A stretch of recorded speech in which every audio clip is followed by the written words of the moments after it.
Bien, donc, dans cette activité que vous deviez faire, il fallait compléter ces multiplications à trous. Pour ça, bon, alors, la première était, somme toute, assez simple. 3 fois combien pour faire 12? Eh bien, 3 fois 4 égale 12. Ensuite, ben, il faut les connaître 6 fois. Celle-là, on est arrivé. Et la suivante, ben, 132 11 fois combien pour faire 132? Alors, soit on connaît soit table, soit vous aviez, comme vous aviez droit à la calculatrice, 132 divisé par 11, et on obtient 12. C'était assez simple. Là, pas grand chose à dire. Hop là. Ensuite, et bien ici, on était reparti. Toc.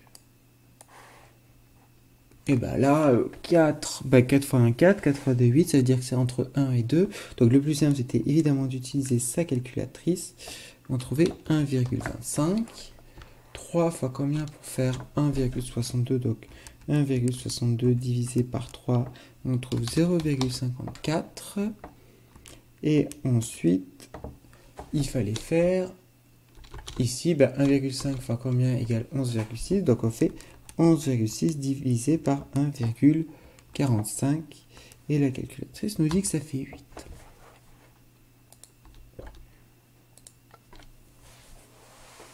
Là, ça va.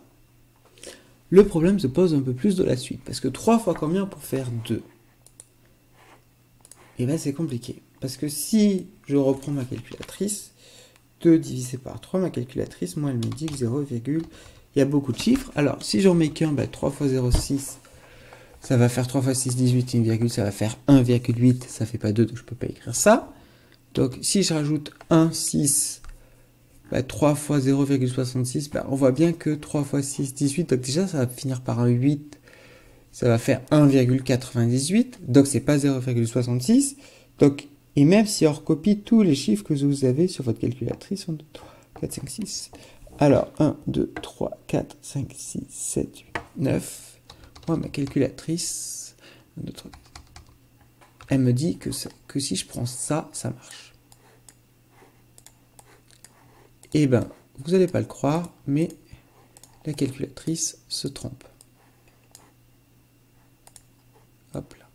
Si je prends ça et je fais mon calcul, je ne vais pas obtenir ça. Je ne vais pas obtenir 2. En effet, je suis parti. 3 fois 0,1. Si on fait mon calcul, 3 fois 7, ça fait 21. 1, je retiens 2. 3 fois 6, 18. Et 2, ça fait, etc. 1, 2, 3, 4, 5, 6, 7, 8, 9. Ça fait 2,0.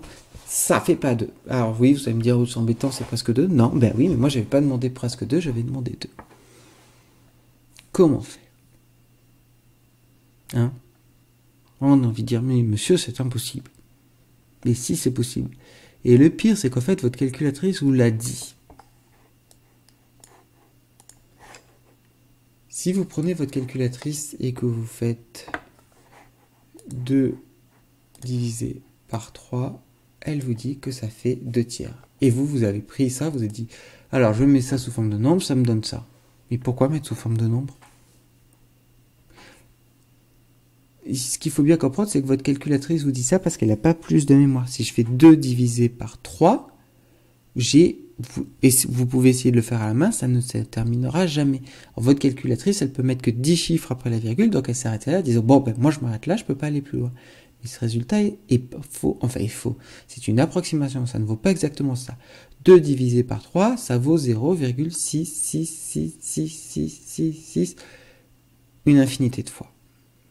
Du coup, je peux pas le faire je peux le faire à la calculatrice, mais ma calculatrice m'a donné la bonne réponse, à savoir que, en fait, finalement, ce qu'on va faire, et oui, c'est le thème de ce nouveau chapitre, vous l'avez peut-être vu, 3 fois combien pour faire 2? En fait, je ne peux pas l'écrire autrement que 2 tiers. Je ne peux pas l'écrire autrement que 2 tiers, parce que si je fais cette division, 2 divisé par 3, comme je faisais avant, ça me donne un nombre infini. Donc là, je vais mettre 4 septièmes, et là, je vais mettre 12 sur 33.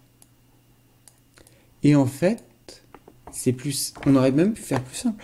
Ici, plutôt que de prendre sa calculatrice et de faire 4 fois combien pour faire 5, on aurait pu faire 5, c'est-à-dire le nombre de l'arrivée en haut, et le nombre qu'on avait au départ, 5 quarts.